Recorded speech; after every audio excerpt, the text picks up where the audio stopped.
Open और close दोनों विरोधी शब्द है, लेकिन कितनी मजे की बात है कि हमारा मन ओपन उसी के सामने होता है जो हमारे बहुत क्लोज होता है। नमस्कार, मैं हूं कमल श्रीमाली। आप सभी का बहुत बहुत स्वागत आपके अपने चैनल में और सूर्य के मिथुन राशि में प्रवेश के इस विशेष एपिसोड में। यह एपिसोड आपकी राशि अर्थात मून साइन पर आधारित है। श्रीमद् भागवत गीता में सूर्य को सूर्य नारायण के नाम से संबोधित किया गया है और वेदों में सूर्य को ही संपूर्ण जीव जगत की आत्मा माना गया है। हिंदू धर्म में सूर्य को प्रत्यक्ष देवता का दर्जा दिया गया है। सूर्यदेव जगत के पिता हैं और उनके बिना पृथ्वी पर जीवन का अस्तित्व संभव नहीं है। वैदिक ज्योतिष में सूर्यदेव को नवग्रहों का राजा कहा जाता है। कोई भी व्यक्ति की कुंडली में सूर्य जीवन में सम्मान, सफलता, उन्नति, पिता के साथ संबंध और उच्च पद आदि की संभावनाएं प्रकट करता है। सूर्य के शुभ प्रभाव से व्यक्ति को जीवन में सुख सुविधाएं प्राप्त होती है। वो लोग जिनकी कुंडली में सूर्य जो अनुकूल स्थिति में है, उन्हें सरकारी पद प्राप्त होने की संभावनाएं भी अधिक रहती है। वहीं सूर्य के अशुभ प्रभाव से मान सम्मान में कमी, आत्मविश्वास में कमी, पिता को कष्ट या पिता के सुख में कमी, पिता के साथ वैचारिक मतभेद, सरकारी कार्यों में बाधा और आंख के रोग परेशान करते हैं। आंखें बहुत जल्दी कमजोर हो जाती है। ऐसी स्थिति में सूर्य ग्रह की शांति के उपाय करने चाहिए। सूर्य के मिथुन राशि में प्रवेश को ही मिथुन संक्रांति माना जाता है। इस वर्ष मिथुन संक्रांति 15 जून को है। संक्रांति पर्व पर स्नान, दान, व्रत और पूजा पाठ का विशेष महत्व होता है। इस दिन सूर्योदय से पहले उठ करके तीर्थ स्थान पर स्नान करके सूर्य को अर्घ्य दिया जाता है। धर्म ग्रंथों में इस घटना को पर्व यानी उत्सव कहा गया है। इस शुभ मुहूर्त में की गई पूजा और दान से बहुत बड़ा पुण्य मिलता है और इसी दौरान किए गए श्राद्ध से पितृ भी संतुष्ट होते हैं। मिथुन संक्रांति को देश के हर हिस्से में अलग अलग तरह से मनाया जाता है। हालांकि उड़ीसा में इस त्योहार का विशेष महत्व है। इस दिन लोग अच्छी खेती के लिए बारिश की मनोकामना भगवान सूर्य से करते हैं। मिथुन संक्रांति को रज पर्व भी कहा जाता है। रज पर्व के दिन भगवान सूर्यदेव को प्रसन्न करने के लिए कई जगहों पर तो व्रत करने का भी चलन है। ज्योतिष शास्त्र में सूर्य को ग्रहों का राजा माना जाता है और मान्यता है कि सूर्य के उपाय करने से हर ग्रह की शांति हो जाती है। सूर्य के उपाय करने के लिए संक्रांति बहुत ही उत्तम दिन माना जाता है। इस दौरान लाल कपड़े पहने और लाल चंदन, लाल पुष्प आदि चीज़ें सूर्यदेव को अर्पित करें, चढ़ाएं। किसी ब्राह्मण को गेहूं या तांबे का बर्तन, लाल वस्त्र, गुड़ आदि चीज़ों का दान करें। इससे ग्रहों के दोष दूर होते हैं। मिथुन संक्रांति का पर्व जो 4 दिनों तक पूरे श्रद्धा भाव और हर्ष उल्लास के साथ में मनाया जाता है। इस दिन सिलबट्टे की पूजा की जाती है। सिलबट्टे को लोग भूदेवी मान करके इसकी पूजा करते हैं। पौराणिक मान्यताओं के अनुसार इस दिन सिलबट्टे को दूध और पानी से पहले स्नान कराया जाता है। फिर सिलबट्टे को सिंदूर, चंदन लगाकर उस पर पुष्प और हल्दी चढ़ाई जाती है। मिथुन संक्रांति के दिन गुड़, नारियल, चावल के आटे और घी से बनी मिठाई, पोड़ा पीठा बनाया जाता है। इस दिन किसी भी रूप में या चावल ग्रहण नहीं किए जाते हैं। मिथुन संक्रांति दिन दान देने का भी बड़ा भारी महत्व है। इस दिन ब्राह्मणों, गरीबों, जरूरतमंदों को दान देने से भगवान सूर्यदेव प्रसन्न होते हैं। मिथुन संक्रांति के बाद से ही वर्षा ऋतु की शुरुआत होती है। अगर आप कोई पितृदोष से परेशान हैं तो संक्रांति पर कुछ खास उपाय करने से आपकी ये परेशानी दूर हो सकती है। मिथुन संक्रांति पर दोपहर के समय किसी तीर्थ स्थान पर या अपने घर पर ही पितरों की शांति के लिए योग्य ब्राह्मण के माध्यम से श्राद्ध और तर्पण करें। अगर ये भी संभव न हो तो गाय को हरा चारा खिलाएं, जरूरतमंदों को भोजन करवाएं या किसी मंदिर के अन्य क्षेत्र में अनाज का दान करें। ये उपाय करने से पितृदोष से मुक्ति मिलती है, राहत मिलती है।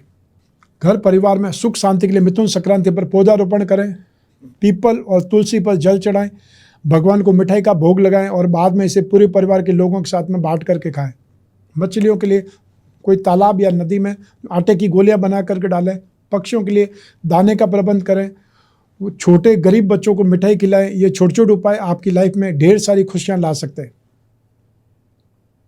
मिथुन संक्रांति का पुण्य काल है 15 जून 2024 को प्रातः 5:23 से दोपहर 12:22 तक और महापुण्य काल है प्रातः 5:23 से 7:43 तक। आइए अब बात करते हैं इस गोचर में सूर्य से बनने वाले योगों की। कुंडली में बनने वाले हर योग का कोई न कोई प्रभाव हमारे जीवन पर जरूर पड़ता है। ग्रहों की चाल ही हमें अच्छा या बुरा करने के लिए प्रेरित करती है। सूर्य के मिथुन राशि में प्रवेश करते ही बुध और शुक्र के साथ में युति हो जाएगी। इस युति और दृष्टि का क्या परिणाम मिलेगा, सबसे पहले यही जान लेते हैं। सूर्य और बुध जब कुंडली में एक साथ में हो तो बुधादित्य योग का निर्माण होता है। बुध बुद्धि के स्वामी हैं तो सूर्य प्रतिष्ठा और तेजस्विता के। जब सूर्य बुध एक साथ में हो जाते हैं तब इन दोनों ग्रहों की शक्ति कई गुना बढ़ जाती है। इस योग से सोचने समझने की शक्ति कई गुना बढ़ जाती है। सूर्य अपने तेज से बुध की शक्ति में वृद्धि कर देते हैं और बुधादित्य योग राजयोग कारक योग कहा जाता है। अब बात करते हैं सूर्य और शुक्र की युति।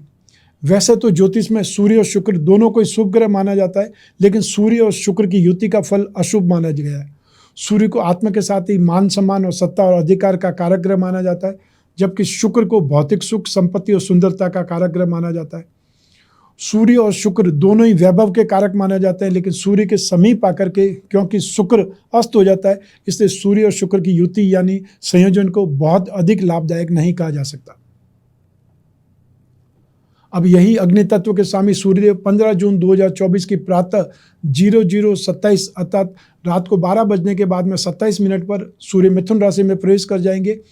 सूर्य के इस गोचर का प्रभाव सभी 12 राशियों पर होगा, हालांकि मिथुन राशि में सूर्य के गोचर का प्रभाव सबसे ज़्यादा देखने को मिलेगा। तो आइए अब इस राशिफल के माध्यम से डालते हैं उन प्रभावों पर एक नज़र कि आपकी राशि को क्या मिलने वाला है। तो आरंभ करते हैं मेष राशि से। सूर्यदेव आपके पराक्रम भाव यानी आपकी राशि से थर्ड हाउस में गोचरवश प्रवेश करें। तो थर्ड हाउस भाव साहस, पराक्रम, छोटे भाई बहनों से आपके संबंध और छोटी छोटी यात्राओं का कारक है। तो इस भाव में सूर्य के गोचर से आपके अंदर कर्म भाव का उदय होगा। आपके कामकाज में इस दौरान अच्छा सपोर्ट मिलेगा या आपके काम करने का इंटरेस्ट आएगा। फैमिली लाइफ में भी आनंद की अनुभूति होगी और आपके व्यक्तिगत संबंध सुधरेंगे। तो हालांकि बड़े भाई बहनों से किसी बात को लेकर के मन मुटाव हो सकता है। धार्मिक कार्यों में आपका इंटरेस्ट बढ़ेगा और इस दौरान आप दान पुण्य के काम कर सकते हैं। धार्मिक ज्ञान को जो इम्प्रूव करने के लिए, धार्मिक ज्ञान को बढ़ाने के लिए आप धर्म से जुड़ी पुस्तकें पढ़ सकते हैं। इस दौरान आप छोटी दूरी की यात्रा पर भी जा सकते हैं। आपके पिता के लिए गोचर बहुत अच्छा रहने वाला है, उनको इस अवधि में लाभ होगा। उपाय के तौर पर आपको हनुमान जी की आराधना करनी चाहिए। हनुमान चालीसा या बजरंग बाण का पाठ कर सकते हैं। तो आइए अब बात करते हैं वृषभ राशि की। सूर्यदेव का गोचर आपकी राशि से सेकंड हाउस में धन और संपत्ति भाव में हो रहा है। इस भाव को धन भाव भी कहा जाता है। यह भाव कारक है आपकी वाणी, धन, परिवार, प्रारंभिक शिक्षा का। सूर्य का गोचर आपके इस भाव में होने से आपकी वाणी में कुछ कठोरता आ सकती है, रूखापन आ सकता है। बात में आप किसी को ऐसा कुछ कह सकते हैं जिससे सामने वाला आहत हो जाएगा। इसलिए किसी से भी कोई भी बात सोच समझ कर करें, अन्यथा बात बढ़कर झगड़े का रूप भी ले सकती है। आर्थिक पक्ष को मजबूत करने के लिए आप कोई फैसला इस दौरान ले सकते हैं। सूर्यदेव की कृपा से इस समय आप जीवन के कई सेक्टर में अच्छा परफॉर्म कर पाएंगे। परिस्थितियां आपके अनुकूल रहेगी। तो वृष राशि के जो स्टूडेंट्स हैं उनके लिए गोचर अच्छा रहेगा। इस दौरान आपको एजुकेशन में मनचाहे परिणाम मिल सकते हैं। दाम्पत्य जीवन इस गोचर में अच्छा रहेगा, लेकिन इस दौरान आपके जीवन साथी की तबीयत बिगड़ सकती है, इसलिए उनका ख्याल रखें। उपाय के तौर पर माँ लक्ष्मी जी की आराधना करें और उन्हें शुक्रवार के दिन लाल पुष्प अर्पित करें। आइए अब बात करें मिथुन राशि की। सूर्यदेव का गोचर आपकी राशि भाव अर्थात आपके राशि से फर्स्ट हाउस में हो रहा है और फर्स्ट हाउस से हम आपके स्वभाव, स्वास्थ्य, रंग रूप और सुख दुख के बारे में विचार कर सकते हैं। सूर्य क्योंकि आपकी ही राशि में हो रहा है, गोचर हो रहा है, इसलिए इस गोचर का प्रभाव आप पर बाकी राशियों की अपेक्षा ज़्यादा पड़ेगा। सूर्य के इस गोचर से आप में एग्रेशन आ सकता, आक्रामकता आ सकती है और इसके साथ ही आपके अहंकार में भी वृद्धि हो सकती है। वैवाहिक जीवन में इस दौरान थोड़ी परेशानियों का सामना करना पड़ सकता है। सूर्य के गोचर के कारण आपके जीवन साथी के व्यवहार में भी आक्रामकता देखने को मिल सकती है। वाद विवाद की स्थिति से बचना चाहते हैं तो जीवन साथी के साथ में सामंजस्य से बिठा करके चलें। हालांकि इस गोचर के चलते आपके कैरियर में, कार्य क्षेत्र में आपके जीवन साथी को उन्नति मिल सकती है और उनकी आय में भी वृद्धि हो सकती है। आप भी अपने काम को बहुत सहजता के साथ में करेंगे, जिसका आपको पॉजिटिव रिजल्ट मिलेगा। उपाय के तौर पर भगवान सूर्य की उपासना करें और तांबे के पात्र से उन्हें अर्घ्य दें। आइए अब बात करें कर्क राशि की। सूर्य का गोचर आपकी राशि से द्वादश भाव में, एक्सपेंसेस भाव में हो रहा है और द्वादश भाव से विदेश यात्रा, एक्सपेंसेस, फाइनेंशियल लॉस और मोक्ष को लेकर के विचार किया जाता है। सूर्य गोचर के चलते इस राशि के कुछ लोग विदेश यात्रा पर जा सकते हैं और इस गोचर काल के दौरान आपको अपनी सेहत का बहुत ज़्यादा ध्यान रखना पड़ेगा। भारी खर्चों से आर्थिक पक्ष थोड़ा कमजोर हो सकता है, उनसे बचना पड़ सकता है। आपके भाई बहनों के लिए गोचर अच्छा बना रहेगा, उनके कैरियर में इस दौरान उछाल देखने को मिलेगा। कोर्ट कचहरी से जुड़े मामलों में आपको सफलता मिलने की योग्य, आपका पलड़ा भारी रहेगा और इस गोचर के दौरान आप किसी पहाड़ी इलाका में घूमने जा सकते हैं। शादीशुदा लोगों को अपने जीवन साथी के मानसिक और शारीरिक स्वास्थ्य का इस दौरान ख्याल रखना पड़ेगा। जो स्टूडेंट हैं वो किसी कंपटीशन एग्जाम की तैयारी कर रहे हैं तो कुछ समय अपने शरीर को राहत के रूप में भी अवश्य दें। हो सके तो समय निकाल करके योग या एक्सरसाइज करें। उपाय के तौर पर तांबे का कड़ा अपने राइट हैंड में पहन सकते हैं और वो भी रविवार के दिन सूर्योदय से 1 घंटे के भीतर। आइए अब बात करें सिंह राशि की। सूर्यदेव आपकी सिंह राशि से एकादश भाव अर्थात 11th हाउस में गोचरवश प्रवेश कर रहे हैं। एकादश भाव जो कारक है लाभ का, बड़े भाई बहनों से आपके संबंधों का, प्रगति का। इस भाव में सूर्य के गोचर से जीवन में आगे बढ़ने के आपको कई मौके मिलेंगे। अगर धन को लेकर के, फाइनेंस को लेकर के कुछ समस्या चल रही है तो इस दौरान वो दूर हो सकती है। इस गोचर के चलते आपका आर्थिक पक्ष मजबूत होने लगेगा। सिंह राशि के कुछ लोग इस अवधि में अपना बिजनेस शुरू करने के बारे में सोच सकते हैं। नौकरी पेशा लोगों के लिए समय काल अच्छा है। आपके सीनियर्स आपके काम में मदद करेंगे, उनके साथ में काम करके आपको एक अच्छा अनुभव मिल सकता है। लव लाइफ में इस दौरान अपने अहम को पीछे रखने की जरूरत है। अपने साथी के प्रति विनम्र बनने की कोशिश करें, नहीं तो परिस्थितियां विपरीत हो सकती है। उपाय के तौर पर पूरी श्रद्धा से भगवान शिव जी की आराधना करें, पूजा करें। आइए अब बात करें कन्या राशि की। आपके कर्म भाव में 10वें भाव में सूर्यदेव का गोचर हो रहा है। राशि से 10वें भाव से समाज में आपकी स्थिति, जीवन में मिलने वाली उपलब्धियों आदि के बारे में विचार किया जाता है। आप 10वें भाव में सूर्य के गोचर के चलते अपने कैरियर में कुछ साहसिक फैसले ले सकते हैं, कुछ डेयरिंग दिखा सकते हैं। इस अवधि में आप पूरी लगन के साथ में अपना काम करेंगे और जो कारोबारी है वो लोग इस दौरान अच्छा मुनाफा गेन कर सकते हैं। यह ऐसा समय है जब आपको उन्नति के कई अवसर प्राप्त होंगे। सरकारी कामकाजों में आपको इस दौरान संतोषजनक परिणाम मिलेंगे। पारिवारिक जीवन अच्छा रहेगा, लेकिन अपने माता पिता की सेहत का इस दौरान विशेष ख्याल रखें क्योंकि संभावना है कि वो बीमार पड़ सकते हैं।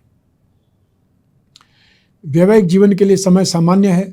स्टूडेंट्स को अपनी पूरी एनर्जी के साथ में इस वक्त पढ़ाई करने की जरूरत पड़ेगी। उपाय के तौर पर रविवार के दिन श्वेतार का पौधा लगाएं और रोजाना आपको उसे सींचना चाहिए और या फिर श्वेता गणपति का रोजाना पूजा पाठ करें। आइए अब बात करें तुला राशि की। सूर्य का गोचर आपकी तुला राशि से 9th हाउस में भाग्य भाव में होगा। 9th हाउस से हम आपके धर्म, लंबी दूरी की यात्राएं या गुरु तुल्य लोगों का आपके जीवन में स्थान और साथ ही साथ जो धार्मिक यात्राएं होती है, तीर्थ यात्राएं होती है, उसके बारे में विचार करते हैं। सूर्यदेव के 9वें भाव में गोचर काल के दौरान आपको सोशल स्टेटस पर सोच समझ करके चलने की जरूरत है। स्पेशली महिलाओं के साथ में इस दौरान सम्मान के साथ में बात करें और या फिर अपना फूडपन को कंट्रोल करें।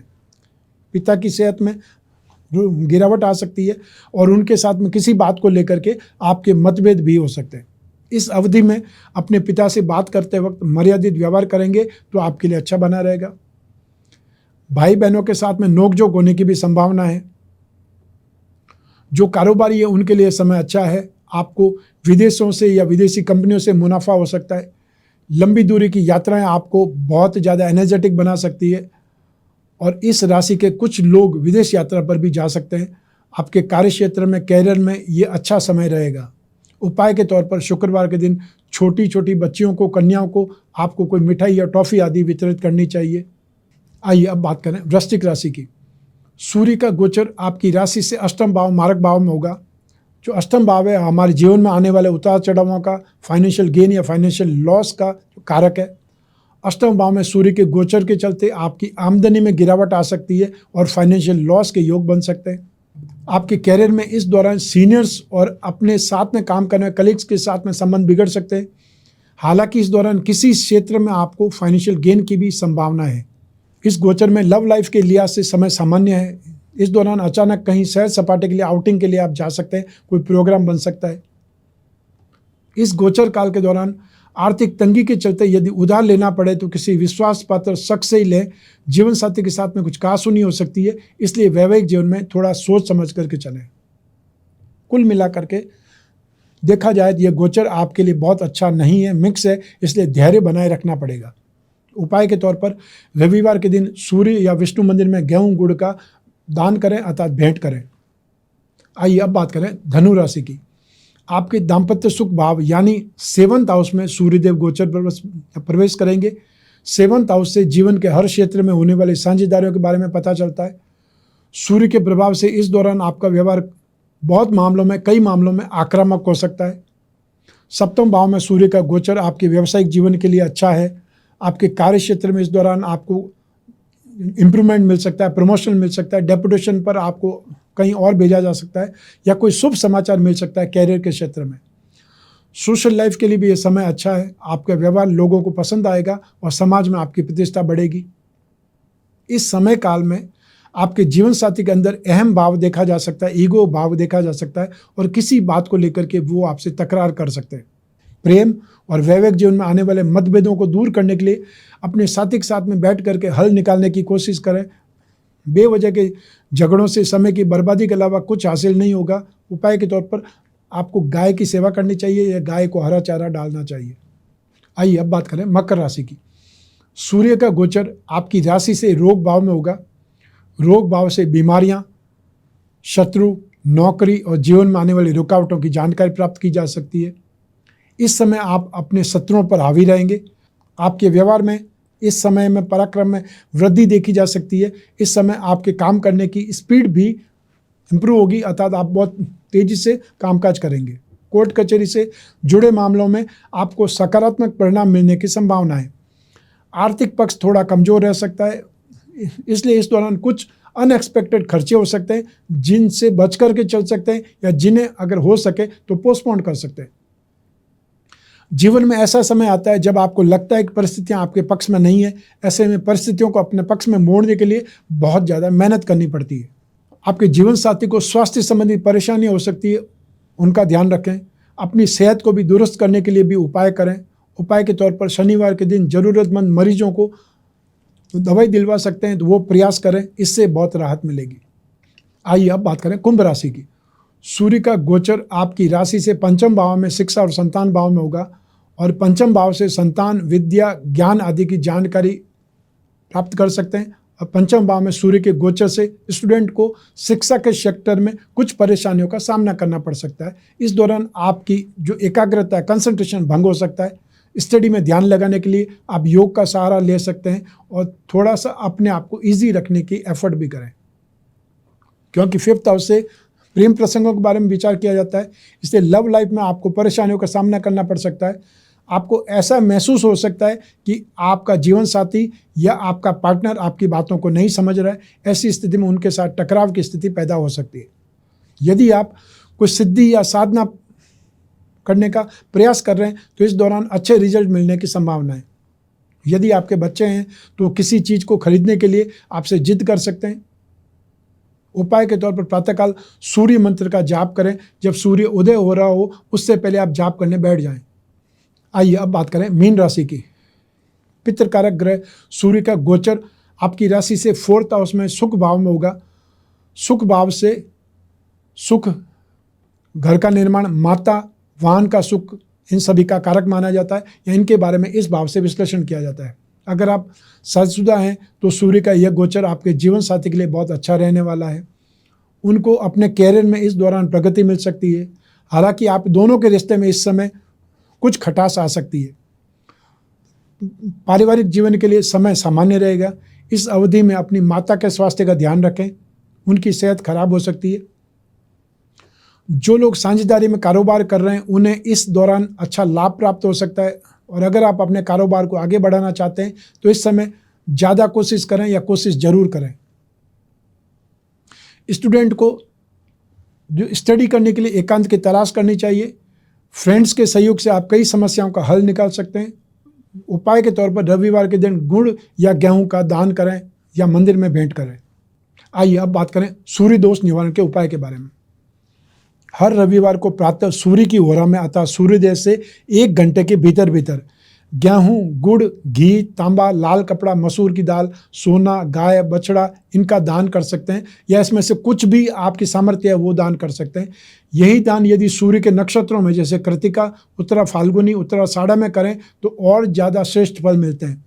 इस उपाय के अंतर्गत आप सभी वस्तुओं का एक साथ भी दान कर सकते हैं, या इसमें से कोई एक दो वस्तुओं का भी दान कर सकते हैं। सूर्य ग्रह की कमजोरी से अपयश या हार्ट प्रॉब्लम और हड्डियों की समस्या है तो रविवार को इन वस्तुओं का दान जरूर करें। द्वादश आदित्य कवच धारण करें। सूर्य नारायण यंत्र की स्थापना करके पूजा करें। सूर्य ग्रह का पिरामिड या नवग्रह दोष निवारक पिरामिड अपने बेडरूम में रखें। सूर्य ग्रह की शांति के लिए आप 1 मुखी या 12 मुखी रुद्राक्ष को धारण कर सकते हैं। भगवान विष्णु या श्री राम जी की पूजा उपासना करना श्रेष्ठ है। नित्य सूर्य को अर्घ्य दें और सूर्य के अर्घ्य देते समय गुड़हल के पुष्प सूर्यदेव को अर्पित करें तो सर्वश्रेष्ठ माना गया है। सूर्य ग्रह की शांति के लिए सूर्य के बीज मंत्र ओम राम रीम रोम सह सूर्याय नमः का मंत्र जाप नित्य प्रतिदिन करना चाहिए, या जब भी आपको समय मिले तब करना चाहिए। तांबे के बर्तन में रखा हुआ पानी पीना आपके लिए अच्छा है, और यदि हो सके तो घर में एक तांबे का बना हुआ सूर्य का चिन्ह लगाएं जहां सबसे ज़्यादा आप बैठते हैं, चाहे लॉबी हो सकती है, ड्राइंग रूम हो सकता है। तो ये था सूर्य का गोचर फल। सूर्य का मिथुन राशि में गोचर आपको क्या देने वाला है। ये गोचर फल मैंने आपकी जन्म कुंडली में से एक ग्रह चंद्रमा को आधार बना करके बतलाया है। आप चाहें तो अपनी जन्म कुंडली के संदर्भ में इस राशिफल को और सटीकता से जान सकते हैं, क्योंकि जन्म कुंडली आपकी है और आपकी अपनी जो बर्थ डिटेल है उससे ही बनती है। लेकिन जब जीवन में समस्याएं ज़्यादा हो, भविष्य में झांकना हो, कोई बहुत बड़ा डिसीजन लेना हो, तो अपनी जन्म कुंडली का विश्लेषण जरूर कराना चाहिए। वर्ष में एक बार तो जरूर कराना चाहिए, ताकि आने वाले समय की आपको झांकी मिल सके। आने वाला समय यदि बहुत पॉजिटिव है तो उत्साह के साथ में ज़्यादा मेहनत करके उसका ज़्यादा से ज़्यादा फायदा उठाएं, और यदि वो समय नेगेटिव है तो सावधानी रख करके नुकसान को आप कम से कम मेंटेन कर सकते हैं। जब भी आपको जिज्ञासा हो अपनी जन्म कुंडली विश्लेषण की, आप कोई भी कंट्री में रहते हो, कोई भी शहर में रहते हो, आप अपने मोबाइल फ़ोन से स्क्रीन पर दिए हुए नंबर पर संपर्क करके अपॉइंटमेंट फिक्स कर सकते हैं, या व्हाट्सएप नंबर पर मैसेज ड्रॉप कर सकते हैं। आप और मैं ही बात करेंगे, बीच में तीसरा कोई भी नहीं होगा। तो ऐसी स्थिति में अपनी पर्सनल प्रॉब्लम हो उसके बारे में डिस्कस कर सकते हैं। जो भी आप पूछना चाहते हैं, जो भी जिज्ञासा है, वो आमने सामने जैसे बैठ करके बात कर रहे हैं वैसे ही वीडियो कॉन्फ्रेंसिंग पर या टेलीफोनिक कंसल्टेंसी पर आप बात कर सकते हैं। और जो भी उपाय होंगे वो लिखित रूप में आप तक पहुंचेंगे, चाहे व्हाट्सएप के माध्यम से या ईमेल के माध्यम से। मैं कामना करता हूं कि आप स्वस्थ रहें, प्रसन्न रहें और सुरक्षित रहें। अपना और अपने परिवार का बहुत बहुत ख्याल रखें। आप सभी को मेरा नमस्कार, बहुत बहुत शुभकामनाएं। ईश्वर आपकी रक्षा करे। धन्यवाद।